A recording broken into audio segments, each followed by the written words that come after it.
রাধে রাধে বন্ধুরা, good morning. তো আজকে সকাল সকাল রান্না হচ্ছে পনির বাটার মশলা। তো এই দেখো বন্ধুরা কতটা পনির, এখানে প্রায় 500 গ্রামের কাছাকাছি পনির আছে। এই পনিরটা দিয়ে আজকে হবে পনির বাটার মশলা, কারণ আমাদের এই মাছটা পুরোই ভেজ, সেই কারণে ভেজের মধ্যে সবথেকে পুষ্টিকর খাবার হচ্ছে পনির, তাই আজকে কিন্তু পনির বাটার মশলা হবে। ওকে কাট করে নিচ্ছি বন্ধুরা।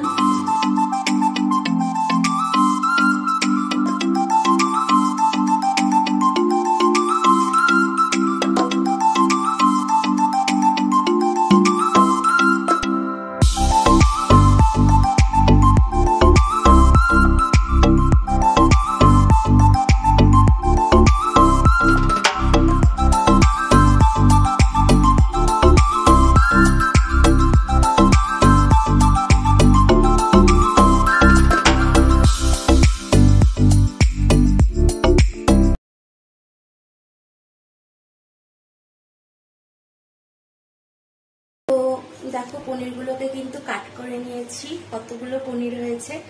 তো এটাকে এখন আমি একটু ম্যারিনেট করব দই আর মশলাপাতি দিয়ে, তারপরে কিন্তু বসাবো। এই পনিরটা আমি আজকে ভেজে করবো না, এটা কাঁচাই রান্না করব। তো তোমরা দেখো আমি কিভাবে এই পনিরের রেসিপিটা তৈরি করি। তো বন্ধুরা আমরা একটা স্পেশাল মশলা তৈরি করেছি, যেটার ভিডিও ক্লিপ আমি একটু আগে নিয়েছিলাম, কিন্তু আনফরচুনেটলি সেটা সেভ হয়নি। তো দেখো এই মশলাটার মধ্যে আমি দিয়েছি কাঁচা লঙ্কা, টমেটো আর জিরে। এই রান্নাটা যেহেতু একটু মানে সাদা সাদা হবে, সেই কারণে আমি এই লঙ্কা মানে রান্নার রেসিপিটাতে কোনো রকম শুকনো লঙ্কা ব্যবহার করব না, কাঁচা লঙ্কা দিয়ে কিন্তু রান্নাটা আমি করব। তো দেখে নাও, এবার আমি কিন্তু ম্যারিনেট করে নেব যে আমাদের পনিরটা রয়েছে সেটাকে। পনিরটা কিন্তু আমরা এই যে এখানে ঢেলে নিচ্ছি।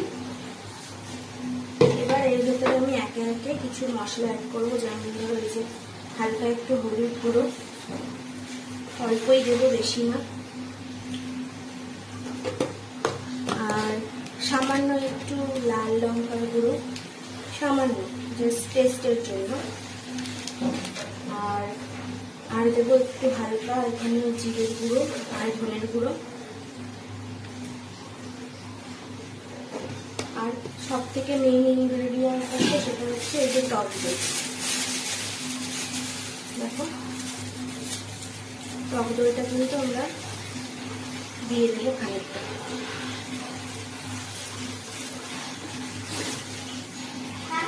আর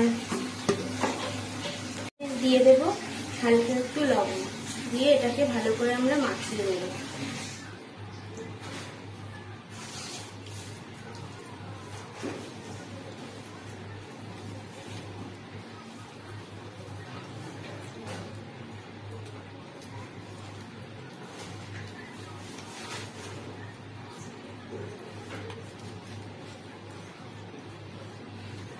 এবার এটাকে আমরা 10 মিনিটের জন্য বা আধা ঘন্টার জন্য রেখে দেব, আর চলে যাব মেইন রান্নায়।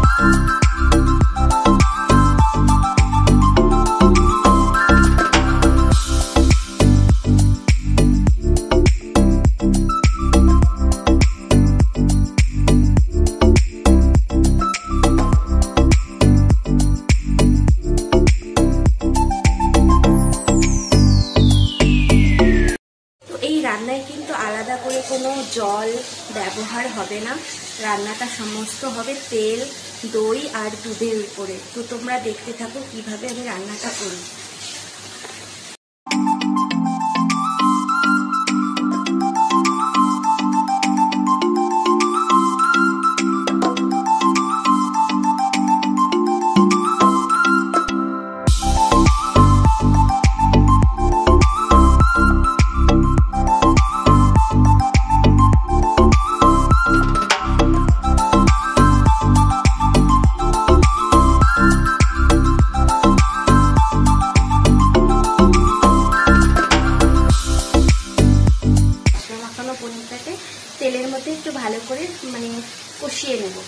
তারপরে আমরা জল, মানে জল তো দেবো না, ঘি অ্যাড করছি সেটা তারপরে তোমরা দেখতে পাবে।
তো তোমাদের সাথে কথা বলতে বলতে আর রান্নাটা কিন্তু আমাদের প্রায় হয়ে গেছে। রান্নাটা করতে বেশিক্ষণ সময় লাগে না, পনিরটা মাখিয়ে মশলা মাখিয়ে রাখতেই যতটা সময় লাগে, রান্না করতে একদম 20 মিনিট ও লাগে না, 15 মিনিটে হয়ে যায়।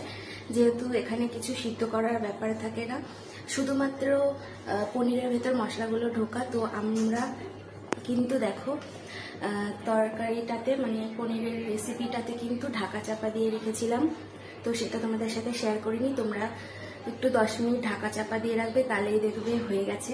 তো চলো এখন খুলে দেখি কি অবস্থায় আছে।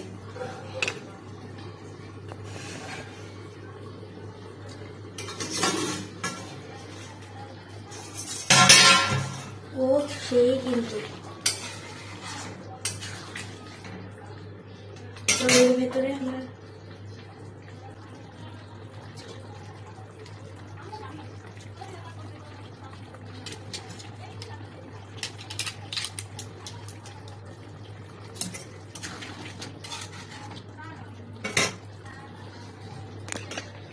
তো দেখতে পেলে কত সুন্দর একটা মানে ফুটছে। আর তোমরা যদি এখানে থাকতে তো তোমরা বুঝতে পারতে যে কত সুন্দর একটা স্মেল বেরোচ্ছে রান্নার থেকে। তো যাই হোক, আমরা এখন এর ভিতরে একটু গরম মশলা দিয়ে দেব, আর সবার লাস্টে দেবো বাটার, ঠিক আছে?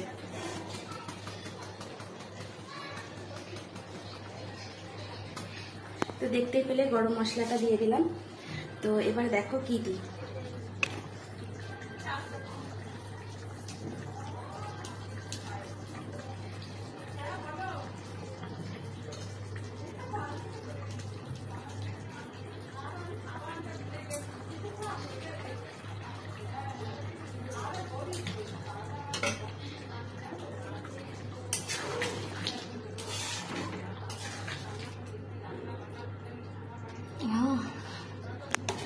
অসাধারণ অসাধারণ গন্ধ বেরোচ্ছে।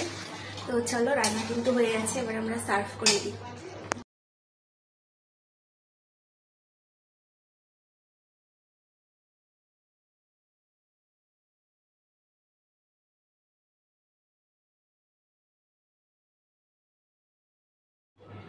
তো রান্নাটা কেমন লেগেছে বন্ধুরা কমেন্ট করে কিন্তু অবশ্যই জানাবে। তো দেখতে পেলে যে রান্নাটা কত ইজি, 15-20 মিনিটে কিন্তু হয়ে যায়। আর তোমরা কিন্তু এখন টেনশন ফ্রি থাকতে পারো, যেই দিন তোমাদের বাড়িতে কোনো গেস্ট আসবে সেই দিন কিন্তু তোমরা এই রান্নাটা করে গেস্টকে খাওয়াতে পারো, যদি সেটা নিরামিষ কোনো দিন হয়ে থাকে। তো দেখলে তো কোনো পেঁয়াজ রসুন এক্সট্রা কোনো মশলা লাল গুঁড়ো লঙ্কা কিছুই ব্যবহার করিনি। যদি তোমরা এই কিচেনে থাকতে তোমরা এর যে একটা সুন্দর মিষ্টি গন্ধ সেটা কিন্তু তোমরা পেতে। তো তোমরা তার জন্য কিন্তু তোমাদেরকে বাড়িতে রান্নাটা ট্রাই করতে হবে। যদি তোমরা বাড়িতে রান্নাটা ট্রাই করো তাহলে অবশ্যই তোমরাও এই গন্ধ আর স্বাদ কিন্তু অবশ্যই পাবে, ঠিক আছে? তো অনেকে বলতে পারো যে রান্নাটাতে অনেক মানে দই ঘি দিইনি, দই দুধ বাটার দিয়েছো, স্বাদ তো লাগবে। তো তোমাদের জন্য একটাই প্রশ্ন, তাদের জন্য যারা এই চিন্তা ভাবনাটা যাদের মাথায় আসবে যে তোমরা যখন মাংস খাও মাছ খাও তখন কি তাতে দাও না? মাংসতে তো হাজার একটা মশলা ইউজ করো, পেঁয়াজ রসুন দই, তারপর কত রকমের মশলা ইউজ করো। তো দেখলে তো কত অল্প মশলায় আমি এই রান্নাটা করেছি, সেই অনুযায়ী এটাতে সেরকম মশলাই পড়েনি। তো এরকম সাদামাটা রান্না স্বাস্থ্যের পক্ষেও ভালো, খুবই ভালো। তো তোমরা কিন্তু বাড়িতে অবশ্যই ট্রাই করবে। আর আমি এখন খাচ্ছি না, কারণ এখন আমি পুজো টুজো করবো, তারপরে আমি খাবো। তো তোমরা কিন্তু বাড়িতে বানিয়ে খেয়ে অবশ্যই টেস্ট করে বলো কেমন হয়েছে, ঠিক আছে? তো এখানেই আজকের ভিডিওটা শেষ করছি। রাধে রাধে, জয় শ্রীকৃষ্ণ। রাধারানীর কৃপায় তোমরা যেন সকলে ভালো থাকো।